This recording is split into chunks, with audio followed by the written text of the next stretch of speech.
ठरलं तर मग या मालिकेत आज आपण पाहणार आहोत. प्रिया अर्जुनच्या केबिनमध्ये त्याची वाट पाहत असते. तेवढ्यात अर्जुनच्या फोनवर सायलीचा कॉल येतो. प्रिया अर्जुनचा फोन घेते आणि सायलीचा आलेला कॉल पाहून म्हणते, ही कशाला कबाब में हड्डी, असं म्हणून ती सायलीचा फोन कट करते.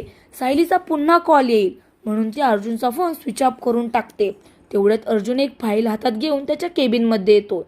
प्रियाला पाहून तो तिला एक स्मित हास्य देतो आणि त्याच्या खुर्चीवर जाऊन बसतो. एकच मिनिट हा, असं अर्जुन तिला म्हणतो.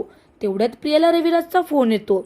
रविराजचा आलेला कॉल पाहून प्रिया मनातच म्हणते, या किल्लेदाराचा काय प्रॉब्लेम आहे, पोचलीस का, खाल्लंस का, हे विचारायला कॉल केला असेल, असं म्हणून प्रिया रविराजचा कॉल उचलते आणि म्हणते, हा बाबा बोला ना.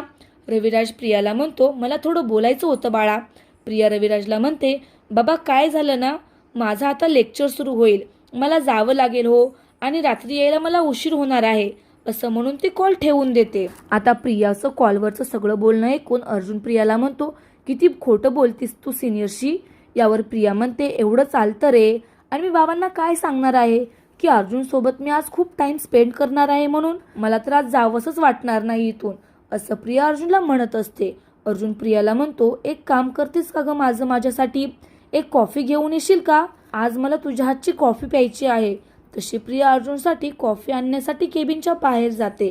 तसा अर्जुन चैतन्याला कॉल करून केबिनमध्ये बोलवतो आणि दोघे पण प्रियाच्या पायावरचं बर्थमार्क आहे की नाही हे पाहण्यासाठी प्लॅन बनवत असतात. त्यांचा प्लॅन बनतोही. दारात काचेचा ग्लास फोडतो. चैतन्य म्हणतो, आता प्रिया आत आली ना की तिच्या पायात ह्या काचा शिरतील, मग आपण तिच्या पायावर बर्थमार्क आहे की नाही ते पाहू शकतो. आता पुढच्या भागात पाहूया प्रियाच्या पायावर बर्थमार्क आहे की नाही हे पाहण्यात अर्जुन आणि चैतन्याचा केलेला प्लॅन सक्सेस होतो की नाही. असेच नवनवीन ट्विस्ट पाहण्यासाठी आपल्या या चॅनलला सबस्क्राईब नक्की करा.